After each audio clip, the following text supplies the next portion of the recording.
ila hadrati Al-Imamul Ghazali Syekh Abdul Malik bin Abdullah. Al-Fatihah.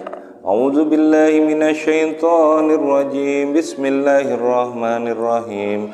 Alhamdulillahirabbil alamin arrahmanir rahim maliki yaumiddin. Iyyaka na'budu wa iyyaka nasta'in ihdinas siratal mustaqim siratal ladzina an'amta 'alaihim ghairil maghdubi 'alaihim waladdallin. Amin. Bismillahirrahmanirrahim. Alhamdulillahirabbil alamin wassalatu wassalamu ala asyrafil anbiya'i wal mursalin wa ala alihi washabihi ajmain.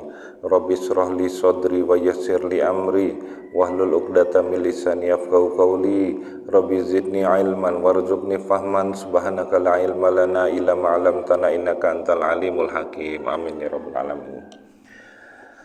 Apa kabar bapak-bapak, ibu-ibu di hari ke 16 ya.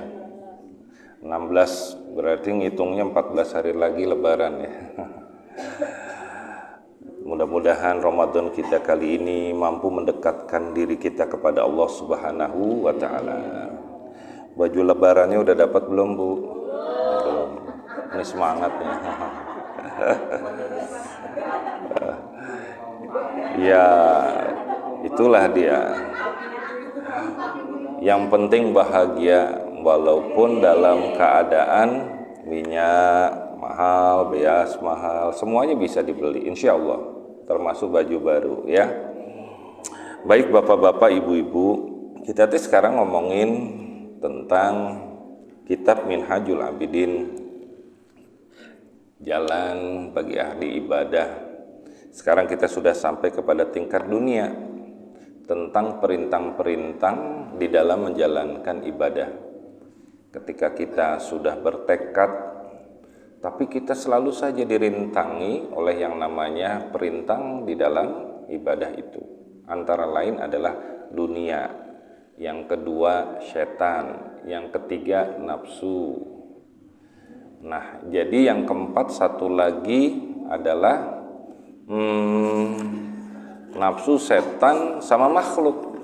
Nah, jadi kita sekarang sudah sampai pembahasan tentang dunia.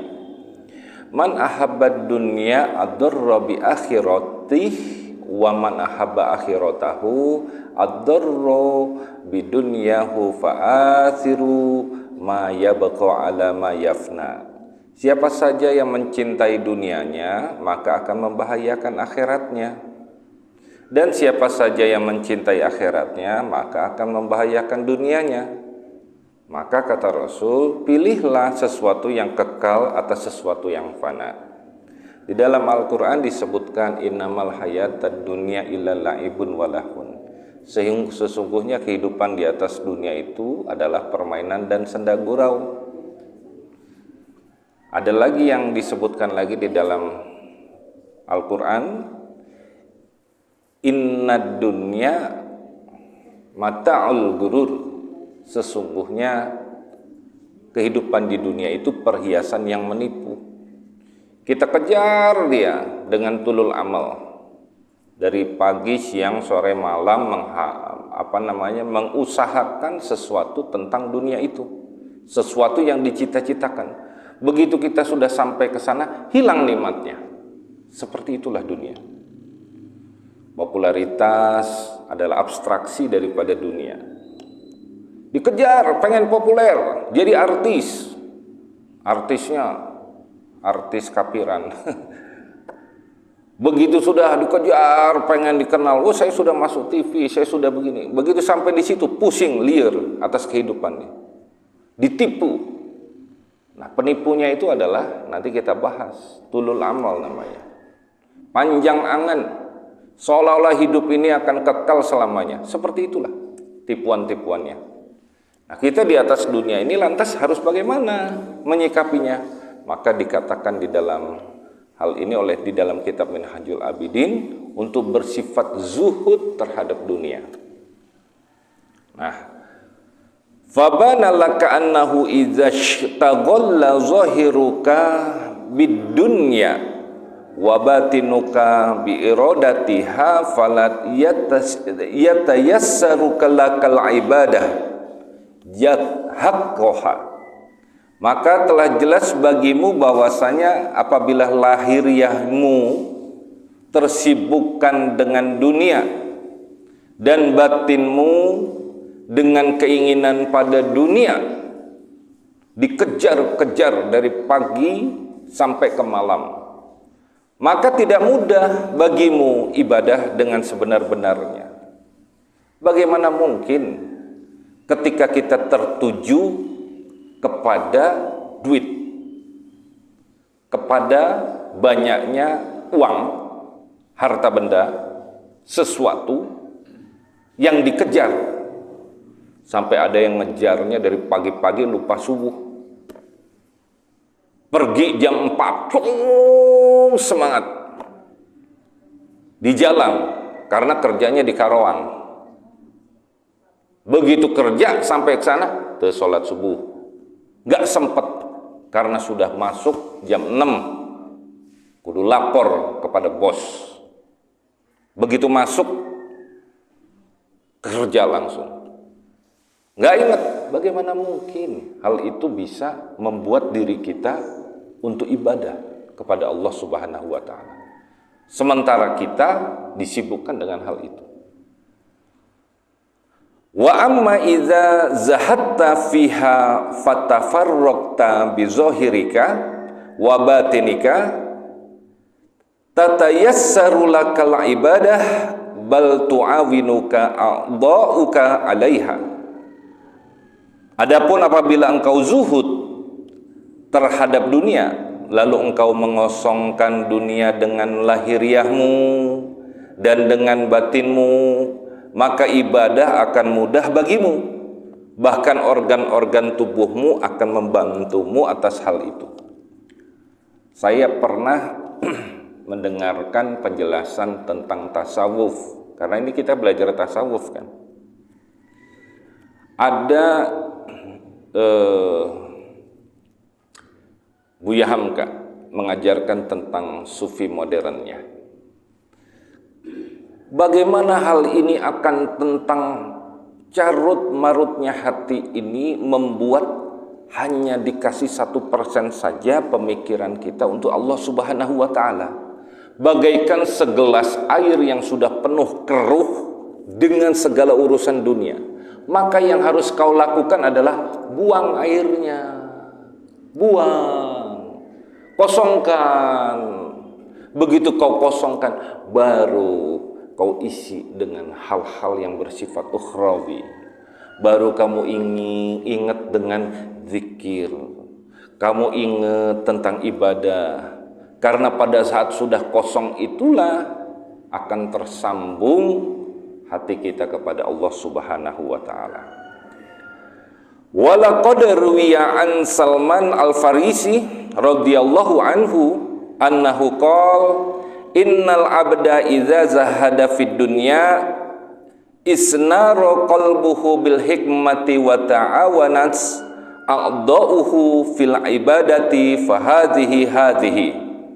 Dan sungguh telah diriwayatkan dari Sayyidina Salman Al-Farisi, pahlawan perang Khandaq, bahwasanya beliau berkata, sesungguhnya seorang hamba apabila ia zuhud pada dunia, niscaya akan bersinar hatinya dengan hikmah dan organ-organ tubuhnya akan membantunya dalam ibadah. Maka inilah ketentuan ini. Jadi kalau kita pikir badan ini, coba pikir deh ya, kita sekarang ini kita sama-sama belajar ya, menuju kepada sufi, supaya benar-benar zuhud itu benar-benar ada di dalam diri kita. Sholat, masalah sholat saja. Sholat itu akan digoda selain nafsu ya, selain nafsu. Badan ini akan digoda, 1 sebelum sholat, 2 pada saat sholat, 3 setelah sholat. Begitu sebelum sholat, as-salatu khairum minan naum. Aduh, males, pegel, komo nenek-nenek, cangkel, aduh, nyeri tuur. Eta hari aki-aki ieu mah benten ieu mah. Itu sebelum sholatnya. Ayak wae. Ibu-ibu mau sholat nih. Sholat zuhur. Sholat asar deh. Sambil motongin tumis kangkung. Wah, ningali. Oh belum azan, belum. Terus saja. Asik nubis kangkung sambil nonton sinetron. Allahu Akbar, Allahu Akbar. Wih, azan. Dah, terus digedein eta teh sinetron. Pergi wudu heula. Wudu belum pakai mukena. Diuk deui di depan TV sambil ningali. Tadi sampai mana ieu teh? Iklannya banyak. Eta teh digoda tuh sebelum sholat. Begitu selesai baru komat, baru tuh pakai yang namanya mukena ya. Diuk deui di meja, potongan tumis kangkung sambil dengerin. Belum sholat. Teh banyak intronya. Kunaon sebabna digoda sama setan. Komo pas sholat. Aduh. Allahu Akbar. Aduh. Eta tumis kangkung campur garam, campur naon deui nya. Aduh, lengkuas ieu. Aduh. Terus diinget terus. Kalau bapak-bapak, aduh, eta utang eta teh ditagih teu nya. Tanggal sabaraha ayeuna teh. Udah rakaat kedua udah mulai tertuju kepada Allah, begitu selesai ini Al-Fatihah terus dulu tacannya. Aduh, terus wae digoda-goda. Betul Ibu? Oh.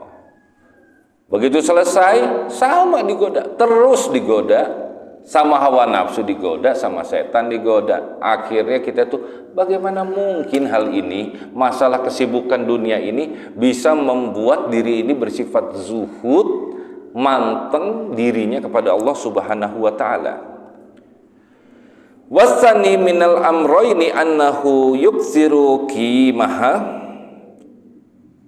amalika wa yu'azzimu qadrahu wa syarafahu. Yang kedua dari dua perkara itu adalah bahwasanya zuhud itu memperbanyak nilai amal ibadahmu, memperbesar derajatnya dan kemuliaannya.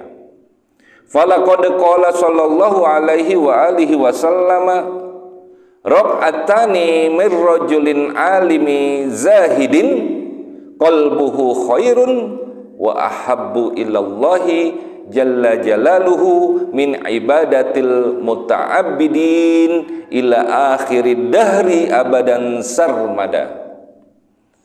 Karena sungguh Nabi Muhammad sallallahu alaihi wasallam telah bersabda, 2 rakaat dari seorang laki-laki yang berilmu lagi zuhud hatinya lebih baik dan lebih disukai oleh Allah Subhanahu wa taala, Allah Jalla Jalaluhu, dibandingkan ibadahnya para ahli ibadah hingga akhir masa selamanya sepanjang masa. Masya Allah.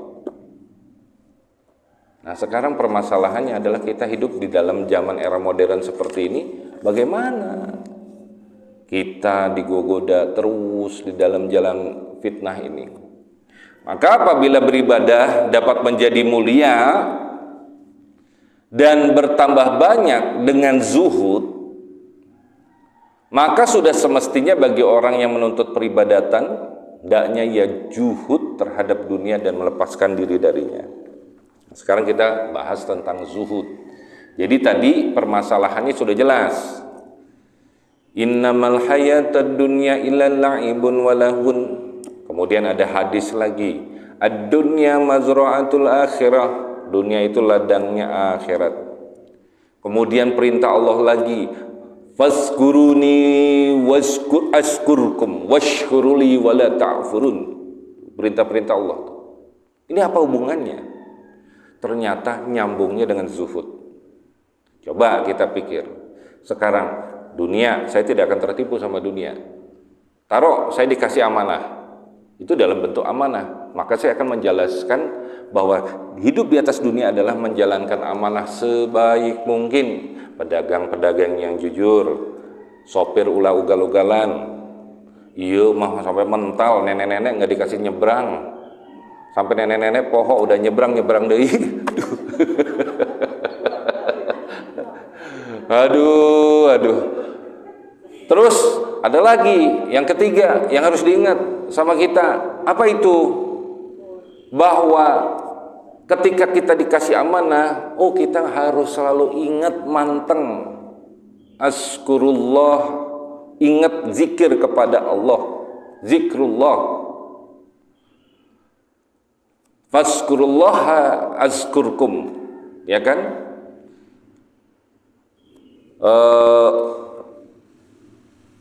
Yang jelas bahwa dengan mengingat-ingat Allah dalam sebutan-sebutan dan dalam nafas kita di dalam menjalani kehidupan di atas dunia itu, insya Allah kita digolongkan pada orang-orang bertakwa.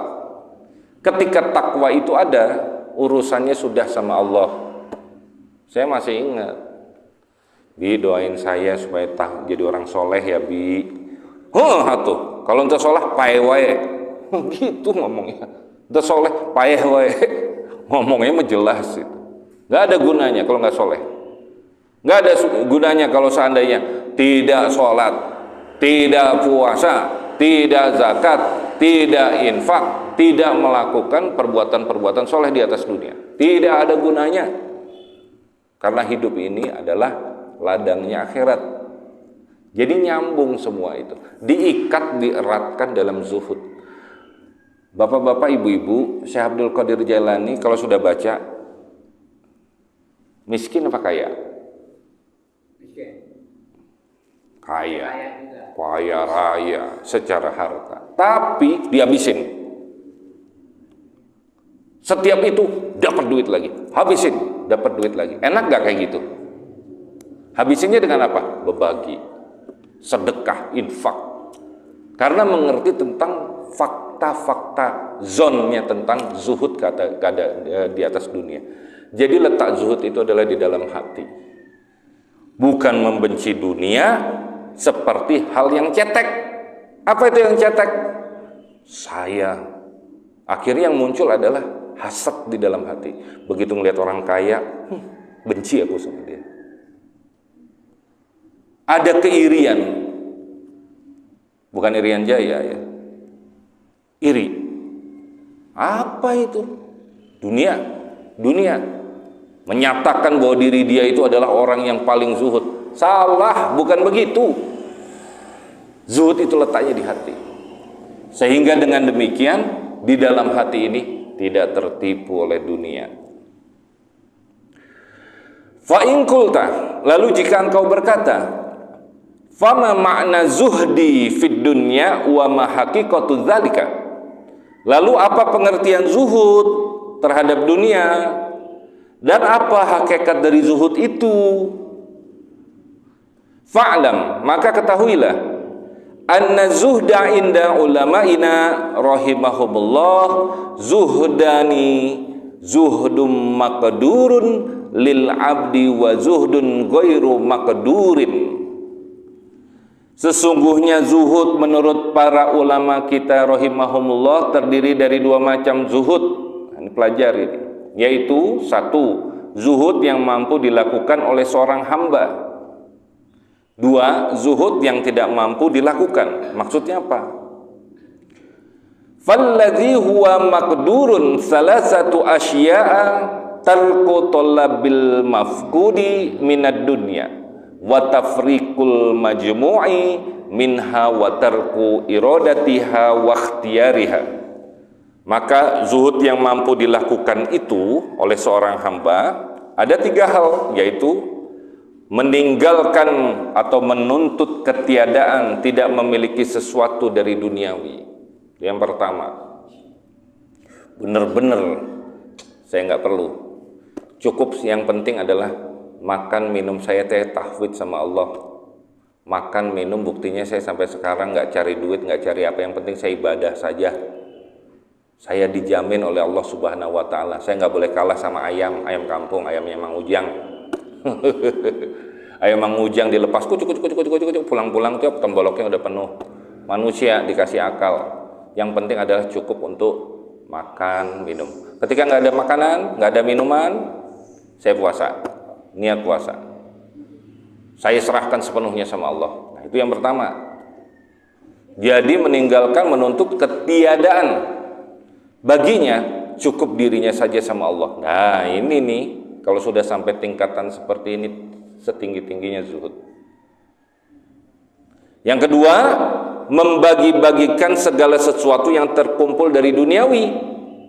Kerja, dapat duit, punya harta, benda, semuanya bagi-bagi sama saudara, kerabat, tetangga, menjadi dermawan.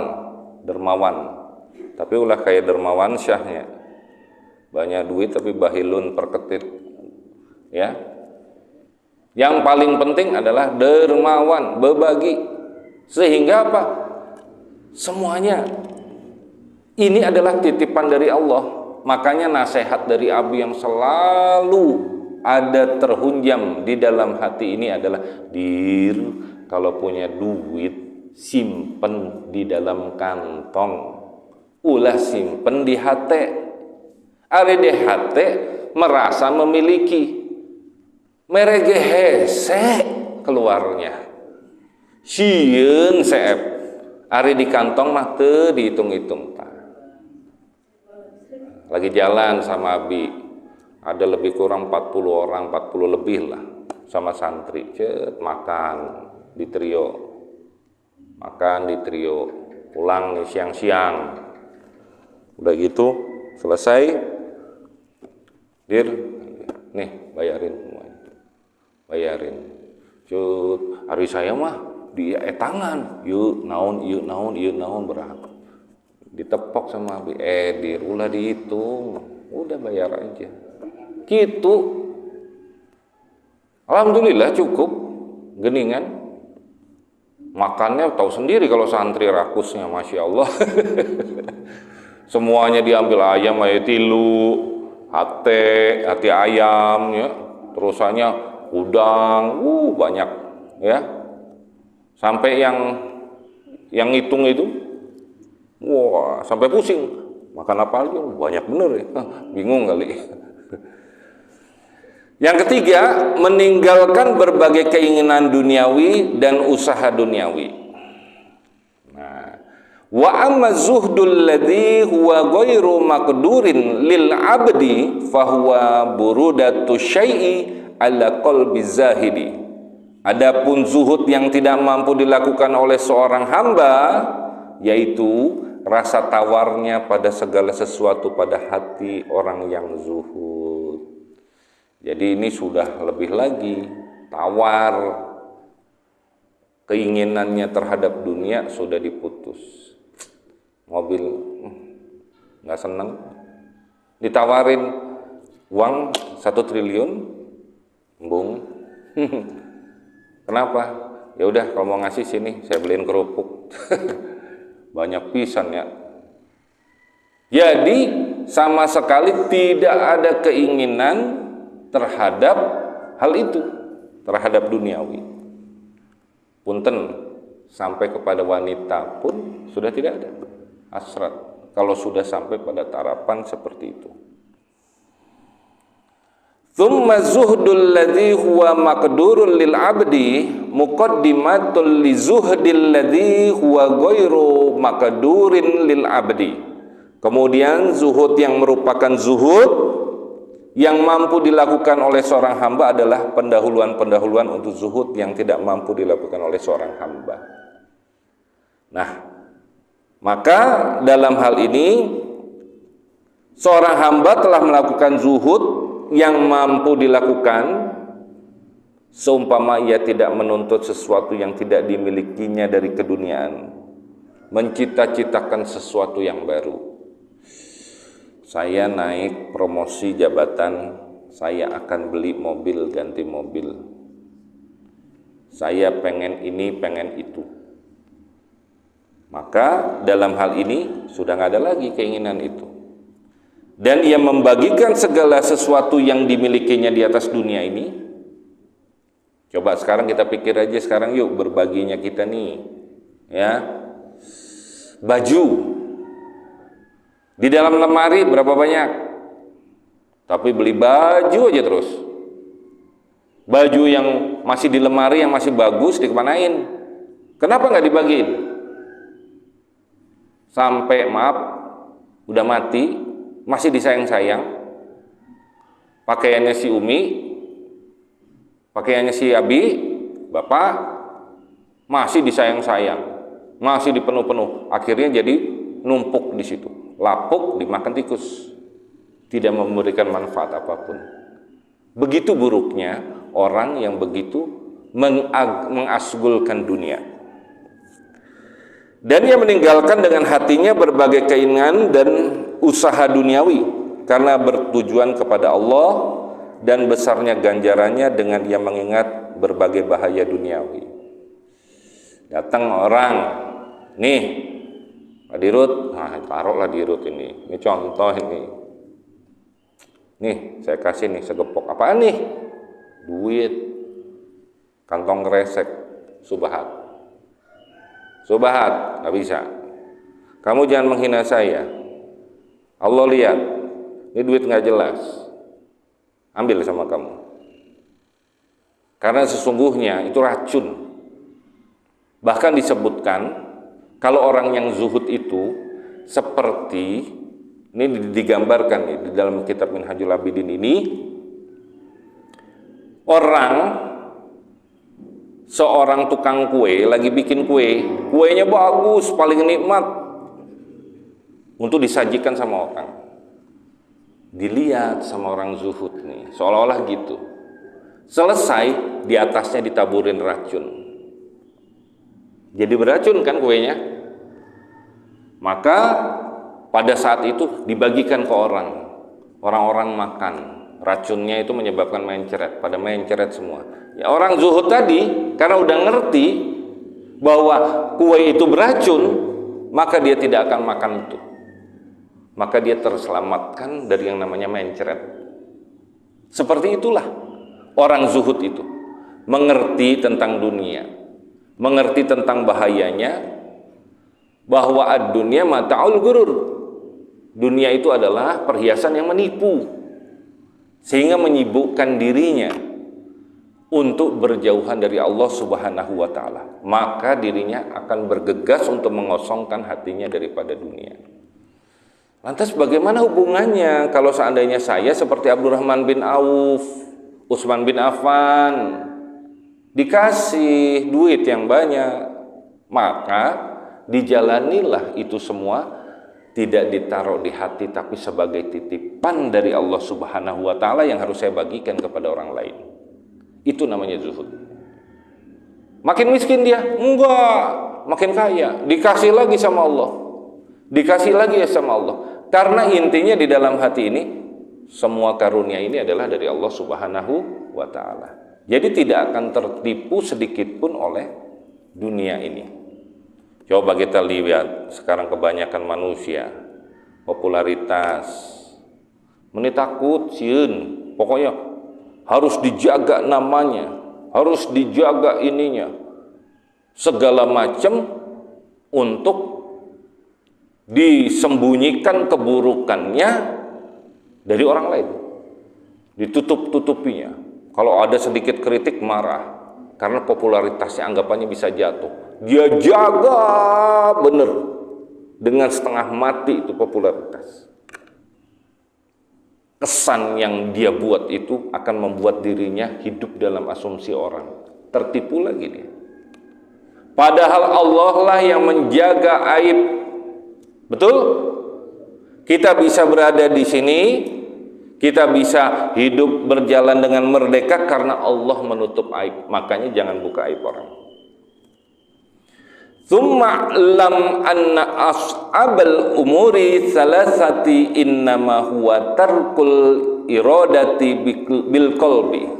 Kemudian ketahuilah bahwasanya yang paling terberat dari tiga perkara itu sesungguhnya adalah meninggalkan berbagai keinginan di hati. Nah, ini kata kuncinya. Hati ini yang kudu zuhud. Makanya disebut yauma la yanfa'u malu wala banun illa man atallaha biqalbin salim. Pada hari itu tidak ada gunanya hartamu, dunia itu harta. Tidak ada gunanya anak-anakmu perhiasan dunia, kecuali yang menghadap diriku dengan kolbun salim, hati yang baik, yaitu hati orang yang bertakwa. Maka jaga hati ini agar tidak tertipu oleh dunia. Izkam, sebab berapa banyak min tarikin laha bi zahirihi muhibbin muridin laha bi batinihi. Sebab berapa banyak orang yang meninggalkan duniawi dengan lahiriahnya, dia tetap pakai pakaian rombeng seolah-olah menjadi orang pangzuhudna, namun sebagai pencinta lagi pengingin kepada duniawi dengan batinnya. Contoh begini, orang sudah pakaiannya seolah-olah pangzuhudna, saya nggak butuh dunia, tapi hatinya pengen. Kenapa? Karena saya nggak dikasih sama Allah itu. Saya pengen mobil, saya pengen keberuntungan yang ada pada orang itu. Akhirnya muncul apa? Hasad, dengki, ghibah, tamimah, tajasus, semuanya dimunculkan. Apa sebabnya? Penyakit hati itu seolah-olah jadi berkumpul, dan itu sejelek-jeleknya orang. Itu yang disebut udah miskin, butut, perketek, sombongnya minta ampun. Hati-hati itu. Makanya dengan mengkaji Minhajul Abidin ini, hati kita seolah-olah dihantam untuk selalu menjadi orang-orang yang tawadu. Fahuwa fi mukafahatin wa muqasahatin syadidatin min nafsihi wa sya'nu kulluhu fi hadhihi. Maka pelaku zuhud senantiasa berada di dalam situasi saling bertarung dan saling bertahan yang sangat sengit terhadap nafsunya. Sementara hal penting seluruhnya berada di dalam situasi semacam itu. Sulit nih. Contoh, guru gaji berapa ya? Tiba-tiba datang kepala sekolah baru, seneng nih sama guru yang satu ini karena begini cocok lah, dikasih. Udah kamu kerjain. Guru yang lain udah pengen zuhud nih di dalam dirinya.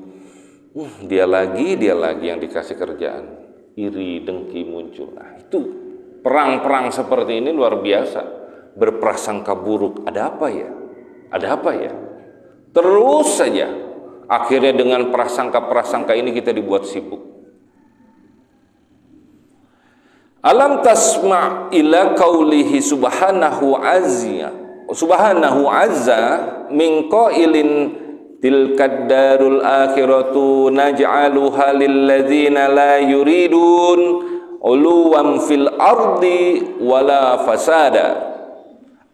Apakah engkau belum mendengar firman Allah yang maha suci lagi maha mulia, yang telah berfirman, negeri akhirat itu kami jadikan untuk orang-orang yang tidak ingin menyombongkan diri dan berbuat kerusakan di muka bumi. Ini ada di dalam surat Al-Qasas ayat 83. Jadi bapak-bapak, ibu-ibu, kesimpulannya adalah bahwa supaya tidak tertipu dengan dunia, kita harus bersikap zuhud. Zuhud yang benar adalah zuhud yang berasal dari hati, kemudian dipancarkan menuju sel-sel tubuh sehingga badan ini menampakkan perilaku zuhud yang murni. Bukan zuhud-zuhudan, bukan dibuat-buat, tetapi benar-benar yang muncul dari hati yang terdalam.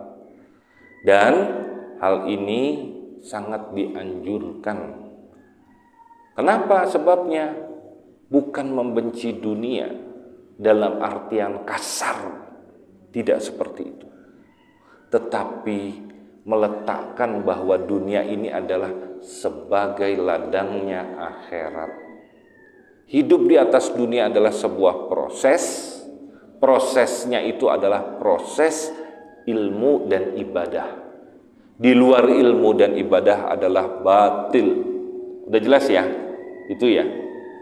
Nah, kemudian setiap halnya itu diponten. Termasuk bulan Ramadan ini. Isi dengan sholat malam. Taraweh tapi ulah balapannya. Ayeuna kan ada taraweh 23 rakaat 7 menit. Allahu Akbar. Amin. Amin. Amin terus saja. Kalau kita alhamdulillah kecepatan sedang, ya.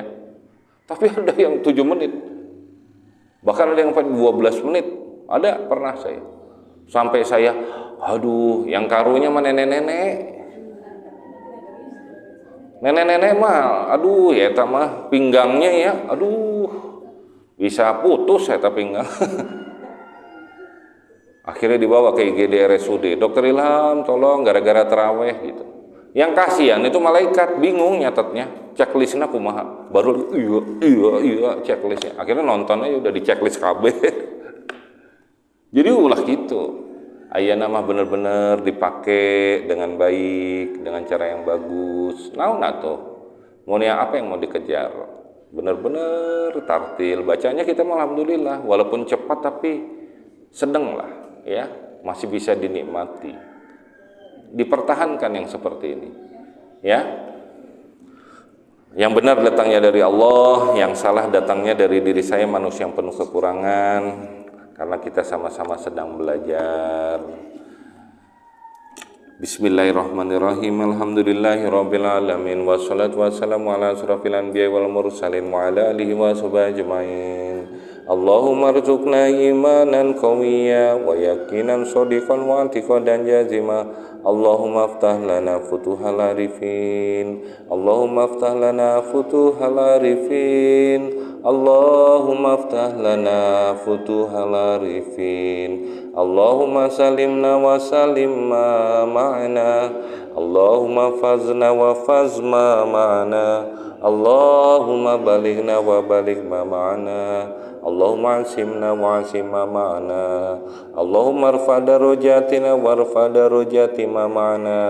Minna du'a minkal ijabah. Fastajib du'ana ya Allah ya Rahman ya Rahim bi rahmatika ya arhamar rahimin. Wa sallallahu ala sayyidina Muhammadin wa alihi wa sahbihi wa sallim. Amin amin ya rabbal alamin. Akhirul kalam wabillahi taufiq wal hidayah. Assalamualaikum warahmatullahi wabarakatuh.